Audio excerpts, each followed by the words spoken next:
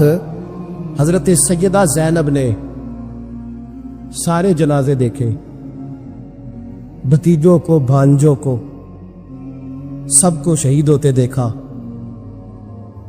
عورتیں ڈرتی میت کو ہاتھ نہیں لگاتی، چیختی ابھی دیا، لیکن حضرت جناب زینب نے پتہ کیا دیکھا تھا؟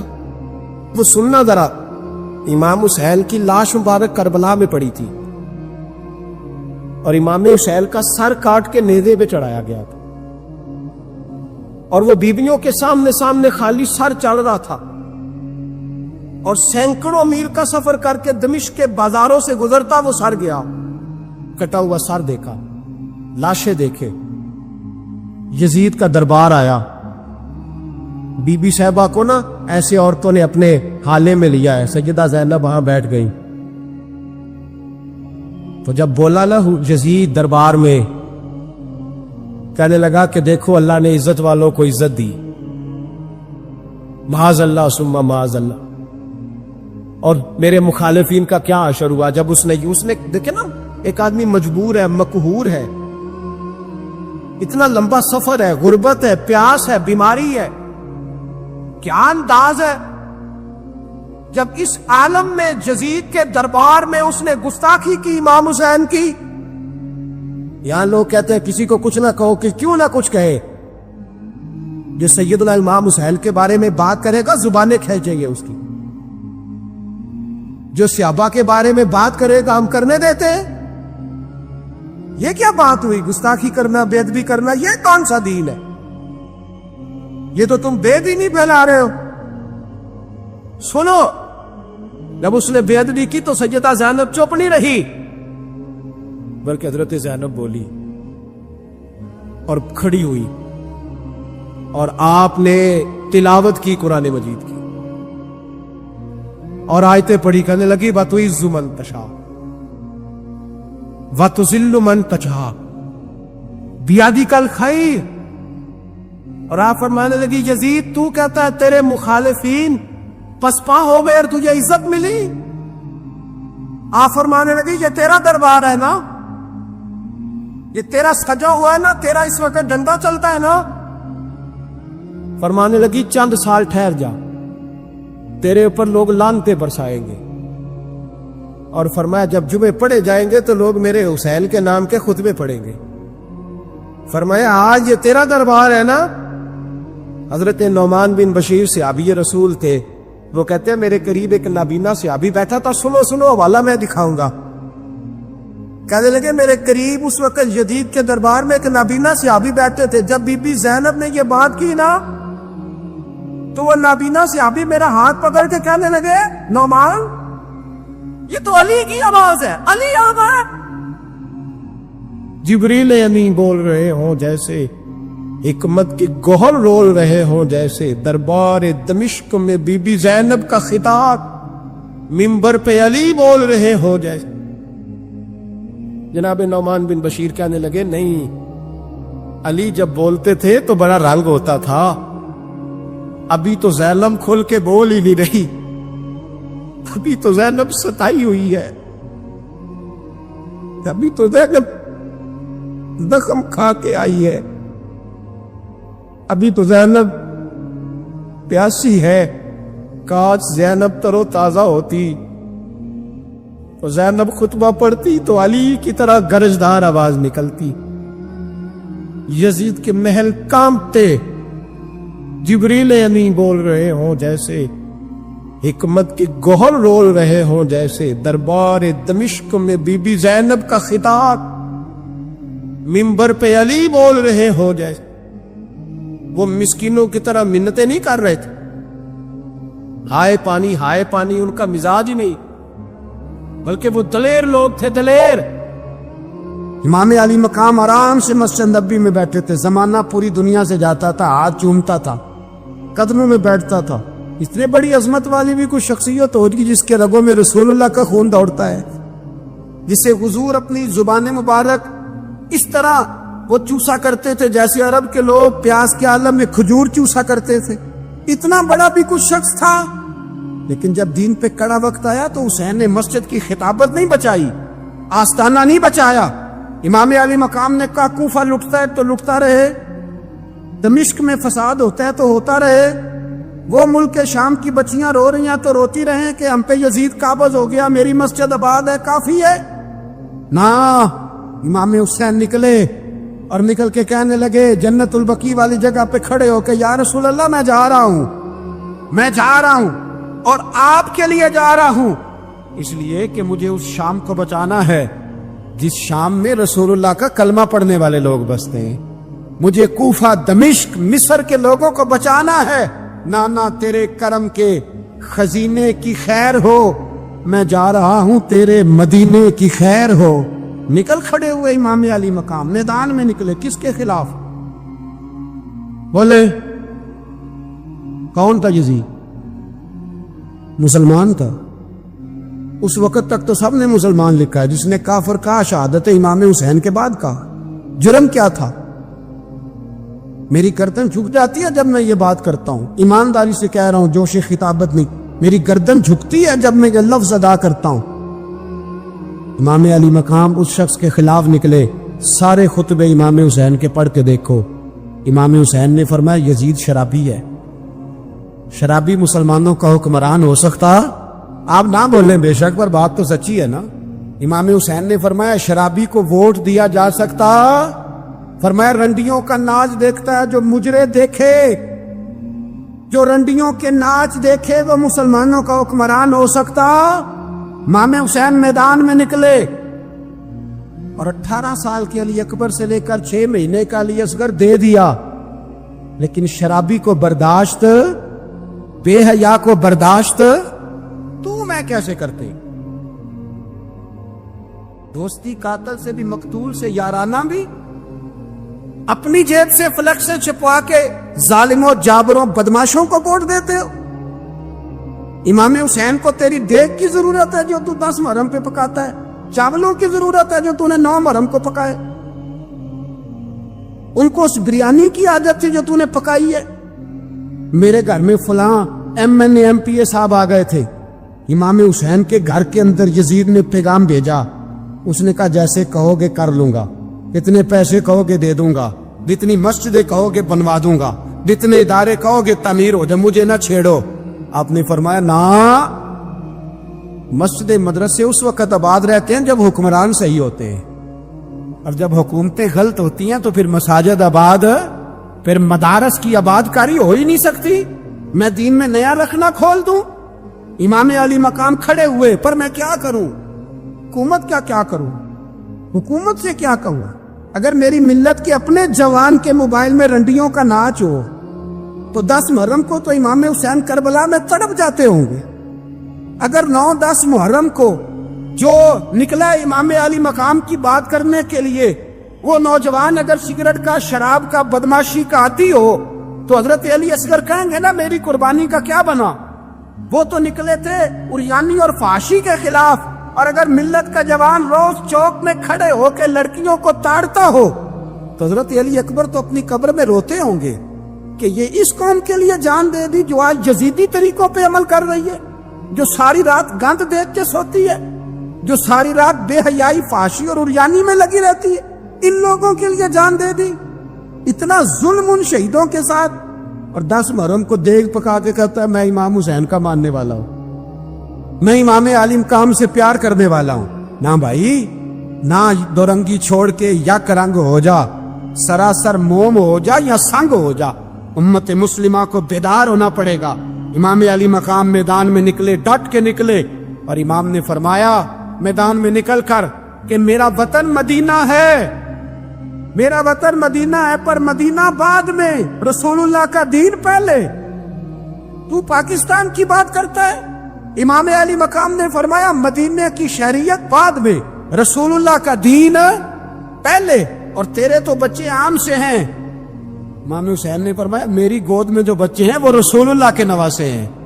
پر بچے بعد میں، نبی پاک کا دین پہلے. آپ نے فرمایا تیری بیٹی بڑی باوقار ہوگی، اس کی بڑی عزت ہے، تو کہتا ہے بیٹی کی وجہ سے بلیک میل ہو گیا.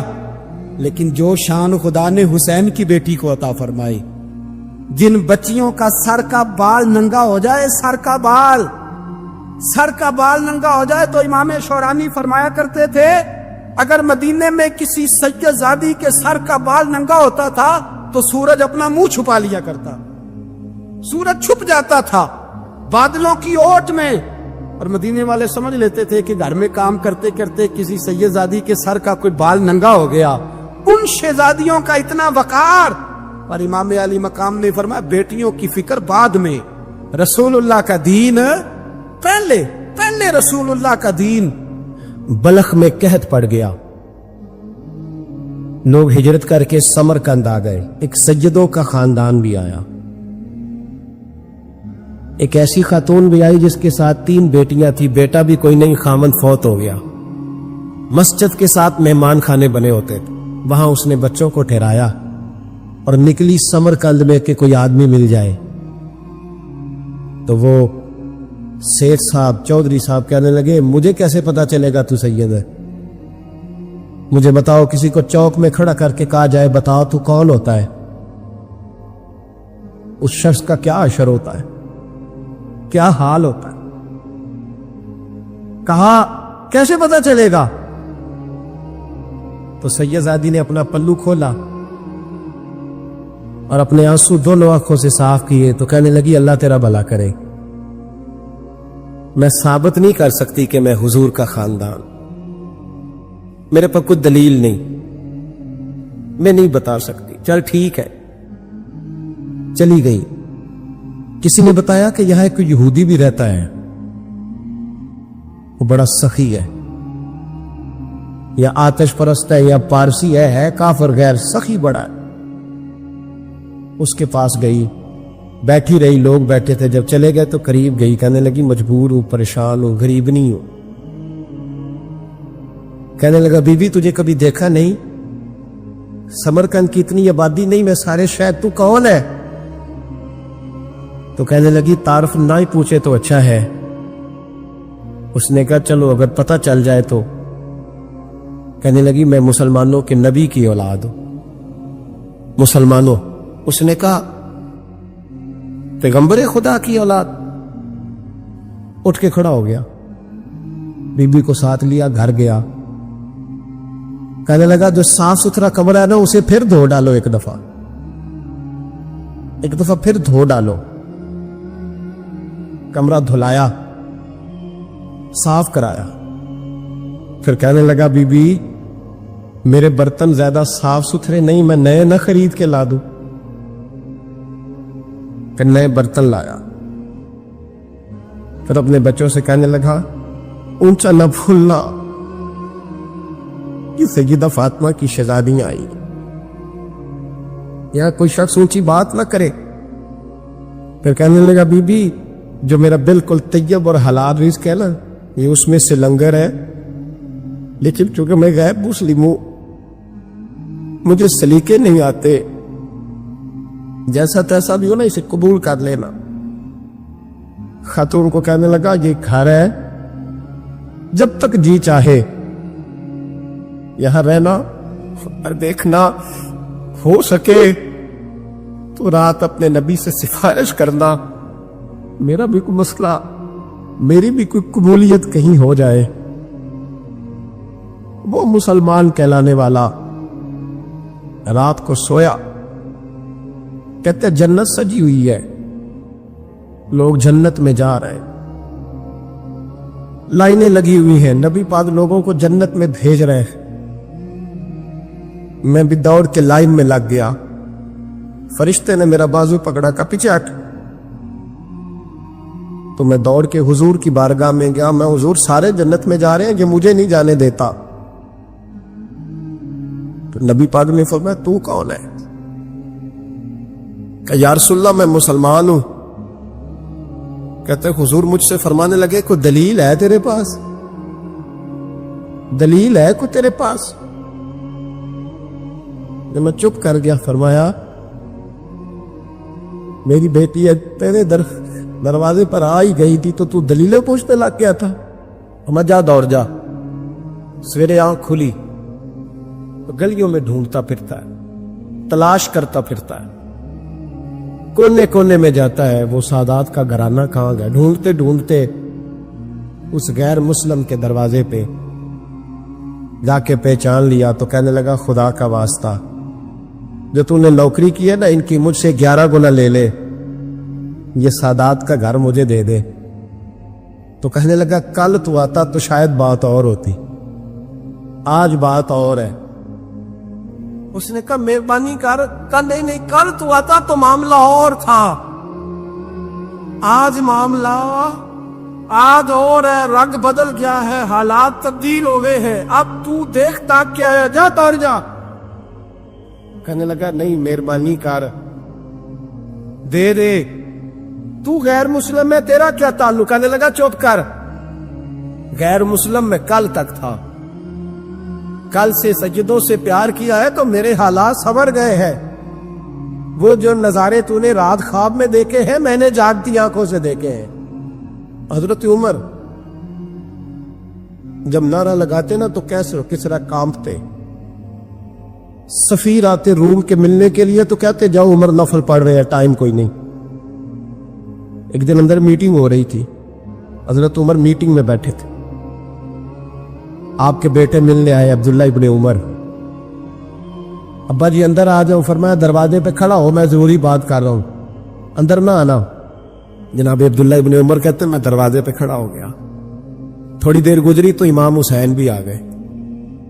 ایک حدیث میں ایک روایت میں امام حسن کا لفظ بھی ہے. امام حسین آئے, آ کے عبداللہ ابن عمر سے کہنے لگے عمر فاروق اندر ہے. تو کہا وہ اندر تو ہے. تو کہا آپ کیوں دروازے پہ کھڑے. کہنے لگے ابا جی نے کہا ہے یہاں انتظار کرو, میں کوئی ضروری بات کر رہا ہوں. لیکن شہزادے میرے لیے کہا ہے, میرے لیے آپ جانا چاہیں تو چلے جائیں. امام حسین کہنے لگے امیر المومنین کوئی بات کر رہے ہوں گے, میں ظہر کے وقت مسجد میں مل لوں گا, ظہر کا ٹائم آئے گا نا تو میں مسجد میں مل لوں گا. یہ کہہ کے چلے گئے. حضرت عمر باہر آئے تو حضرت عبداللہ ابن عمر سے کہا کہ کوئی آیا تو نہیں. عرض کی حضور حسین ابن علی آئے. حسین ابن علی. تو کہا اندر کیوں نہیں بھیجا. کہا میں نے کہا تھا بے شک چلے جائیں, لیکن وہ کہہ رہے تھے کہ میں ظہر کے وقت مسجد میں مل لوں گا. تو سیدنا عمر فاروق فرمانے لگے عبداللہ تجھے تیری مار ہوئے, حسین کو کیوں واپس بھیجا. پھر عمر دنیا داروں کے سامنے ڈٹنا کھڑا ہونا عمر پہ ختم ہے, لیکن جو اندر کی بات ہے نا روح کی, جو عقیدت کی بات ہے. جناب عمر فاروق دوڑے گئے, امام حسین کے دروازے پہ دستک دی. امام حسین باہر کہا شہزادے یار ملنے آئے تھے, بغیر ملے کیوں آ گئے.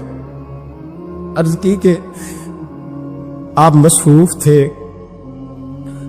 آپ کے اپنے بیٹے بھی دروازے پہ کھڑے تھے تو میں واپس آ گیا.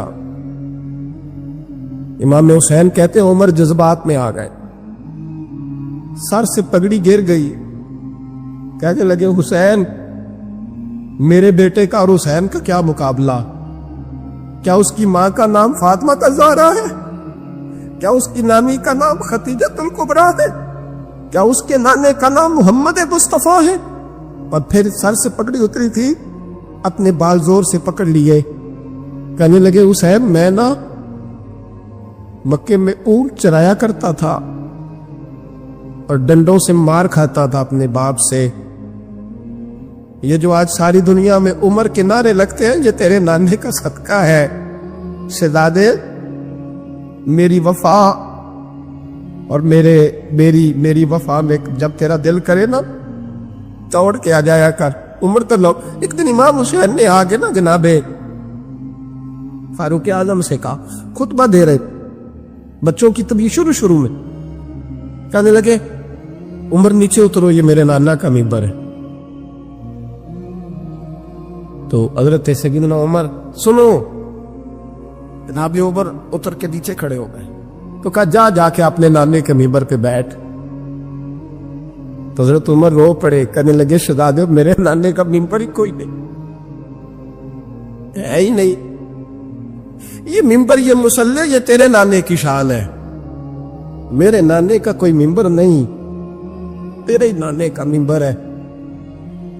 تھوڑی دیر کھڑے رہے تو امام حسین کہنے لگے اچھا کوئی نہیں آپ کے نانے کا ممبر کا نہیں، کہا چلو پھر میرے نانے کے ممبر پہ بیٹھ جاؤ، بیٹھ جاؤ، چلو خیر ہے، کوئی نہیں آپ کے نانے کا، کہا نہیں، تو کہا کوئی نہیں پھر میرے نانے کے۔ جب حضرت عمر بیٹھے تو بڑا شاندار جملہ کہا، فرمانے لگے میں ممبر پر مرضی سے نہیں بیٹھا تھا، مجھے ابو بکر نے بٹھایا تھا، اور پھر حسین کے کہنے پہ میں اترا ہوں، اب مجھے حسین نے بٹھایا ہے، اب کسی کی جرأت ہے تو عمر کو اتار کے دکھائے، اب میں حسین کا تیری نسل پاک میں۔ یار کتنی بے شرمی کی بات ہے، لوگ امام حسین کو باغی کہے، ہم قائل نہیں ہیں وہ والی شہادت بیان کرنے کے جس میں کہتے ہیں ہائے حسین تو سکینہ تو زینب۔ ہمارے بزرگوں نے ہمیں یہ سبق، ہمارے بزرگوں نے ہمیں بتایا کہ امام حسین کی شہادت اس طرح بیان کرو کہ نوجوانوں میں جذبہ جہاد پیدا ہو، عورتیں صبر کا پہاڑ بن جائے، اس طرح شہادت ہم وہ والی۔ لیکن ایک بات ضرور ذہن میں رکھیں، یہ جو لوگ کہتے ہیں نا بڑے مظلوم تھے پانی نہیں آ سکا، میرے سے حوالہ دیکھے جس نے دیکھنا ہے، میرے سے حوالہ دیکھے، میرے سے۔ حضرت امام حسین میدان کربلا میں تھے تو تھوڑی سی جگہ کھود کے نا امام حسین نے تو خندق کھودی، خندق کھودنا عرب کا رواج تھا، مدینے میں بھی خندق کھودی گئی، اس کا نام ہی جنگ خندق۔ تو خندق کھود کے نا آگ جلائی جاتی تھی، یہ حفاظت کا ایک ذریعہ تھا تاکہ دشمن نہ آئے۔ تو امام حسین نے اپنے خیمے کے سامنے خندق کھود کے اس میں آگ جلائی تاکہ پردہ رہے، عورتوں کے پاس کوئی دشمن نہ آئے۔ تو ایک شخص سامنے کھڑا کہنے لگا حسین تو نے دنیا میں ہی آگ جلا لی ہے، معاذ اللہ ثم معاذ اللہ، کہنے لگا آگے تو آگ ملے گی، یہاں جلا لی ہے۔ تو امام حسین کہنے لگے میں حکم دیتا ہوں آگ کو کہ تجھے ابھی پکڑنی، لوگ کہتے ہیں مظلوم تھے، میں حکم دیتا ہوں آگ کو تجھے ابھی پکڑ لے۔ یہ لفظ امام حسین نے کہے، میں 3 کتابیں تو میری لائبریری میں ابھی ہیں جن میں حوالہ 3 کتب سے، اور آج کل پرسوں کی کتاب نہیں، سینکڑوں سال پرانی۔ جب کہا نا میں حکم دیتا ہوں تو وہ آدمی گھوڑے سے نیچے گرا، گھوڑے سے نیچے گرا، اور گھوڑے کی رکاب کے اندر اس کا پیر الجھا، گھوڑا ڈر کے اتنا دوڑا کہ جا کے اس آدمی کو آگ میں پھینک دیا، امام حسین کے سامنے جل کے مر گیا۔ یہ حسین ابن علی ہے، یہ ابھی حکم دیتے تو فرشتے ابھی آ جاتے، یہ ابھی بات کرتے تو ساری دنیا کی فوجیں ابھی اکٹھی ہو جاتے، یہ ابھی حکم دیتے تو ابھی آ جاتے۔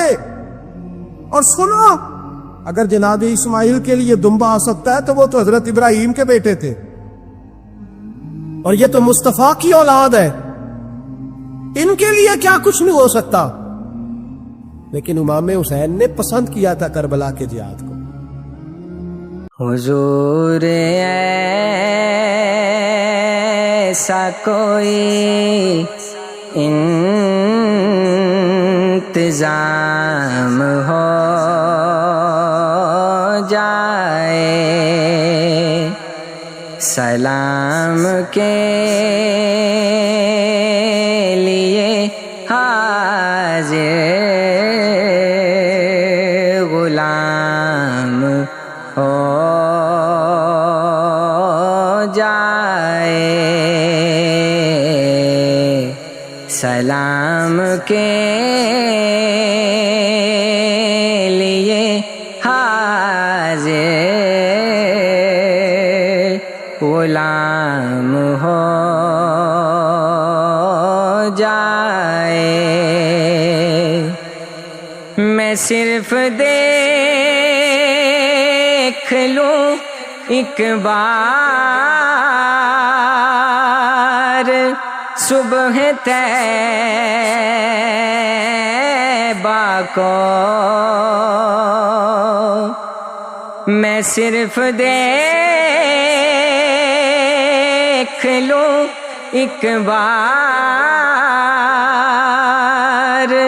صبح طیبہ کو بلا سے پھر میری دنیا میں شام ہو جائے، سلام کے لیے حاضر غلام ہو جائے، تجلیات سے بر لوں میں اپنا کاسائے جان، تجلیات سے بر لوں میں اپنا کاسائے جان، کبھی جو ان کی گلی میں قیام ہو جائے، سلام کے لیے حاضر غلام ہو جائے، حضور آپ جو سن لیں تو بات بن جائے، حضور آپ جو سن لیں تو بات بن جائے، حضور آپ جو کہہ دیں